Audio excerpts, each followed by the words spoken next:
For those who haven't tuned in, today's Patreon episode was pure interview vibes. Honestly, you could call it a sit-down with Don Tripp and Starlito, ICE's so-called stepbros. But let's be real, it was mostly Don Tripp spilling his come-up stories, while Leo just chilled in the back. Now, I watched the full thing, front to back. Personally, I can't really complain because I'm low-key a fan of both Don Tripp and Starleo. But setting my bias aside, I gotta be honest, this is definitely one of those episodes most people will scroll past. If you got a few minutes though, give it a shot. It's actually a solid interview. And yes, as I said, it's mostly Don Tripp talking. But here's the thing, I really want to dive into Queenzflip and Mona. Big shout out to The Stop. I peeped this video this morning, and I've been dying to talk about G and Mona myself. So shameless plug, y'all need to hit that Patreon. I'll drop my full video over there tonight. Watching that episode had me thinking hard about the Flip-Mona dynamic because the numbers don't lie. Mona seems to be crushing it. The co-host interactions, Mona wins. Even though Joe talks to Flip, Mona's winning hands down. Everything screams Mona is taking a landslide here. But wait, if that's true, why is Flip still in the mix? You know Joe would move mountains to get Mona on multiple days a week, like literally every day. So is that what we're looking at going forward? Are Flip's days actually numbered? Or is he just gonna roll with it and see the silver lining as I do? The real deal is, the only reason there's this back and forth is that each of them is a spark. Flip's spark, it just isn't shining as bright yet. Listen, I'm not expecting to pull the same views I had when I first showed up here. But if we're gonna start comparing, we have to stack her initial input against mine. The same goes for Mark if you want to throw him in the mix, although it seems like Mark's doing his own thing and carving out a lane separate from the rest. So honestly, I'm not even sure if they're really being compared. But if I were Flip, hearing how he talked early on about contracts and getting over on the JBP, I'd probably feel the same way right now.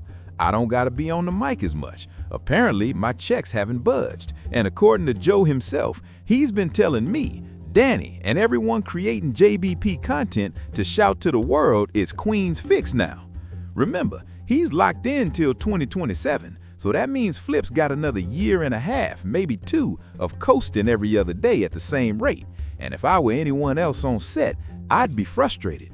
And you can literally see it in the interactions. Look at Mark and Flip. But before I get too deep, let's talk about how Flip's really holding Joe accountable. E was the one who kicked it off, calling out how everyone's scared of Mona. And then here comes Flip, live on the broadcast, saying, oh yeah, you will cut me off, but Mona? Nah, she gets a free pass. Whew. Now here's the kicker. It's not as funny when Flip lands a joke compared to Mona. And get this, Flip's even calling Joe out on it.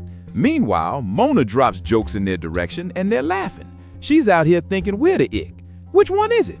So yeah, Flip's tricky, and I get why some people don't vibe with him on interviews. He throws off-the-wall questions or stuff that doesn't even relate to the topic.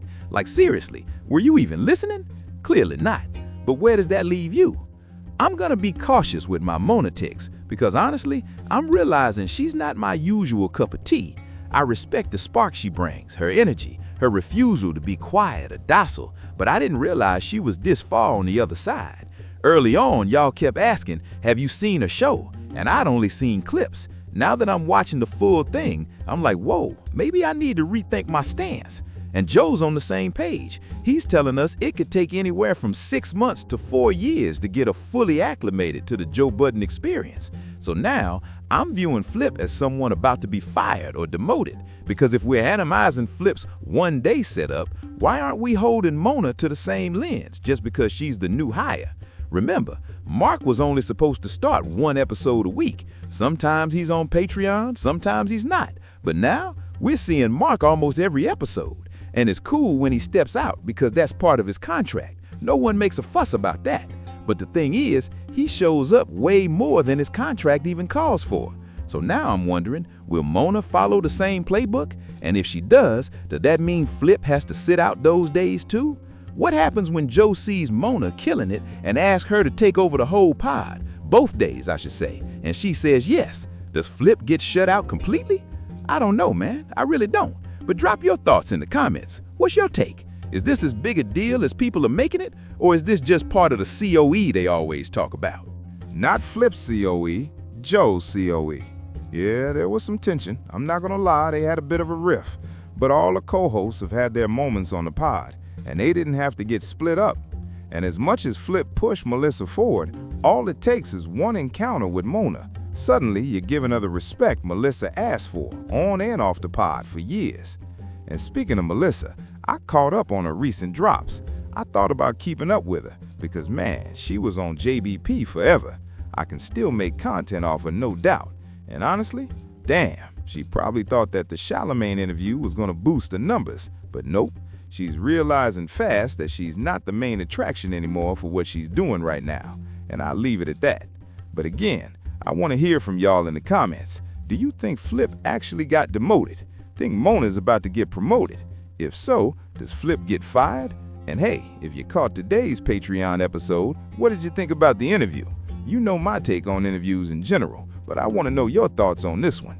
Smash that like button if you're feeling the video, and subscribe if you haven't yet. If you already have, you know how we do over here. And seriously, go check out the Patreon. I appreciate all the love y'all are showing over there. Heads up, they switched up the interface again, just so you know. Anyway, I'll catch y'all later. Peace.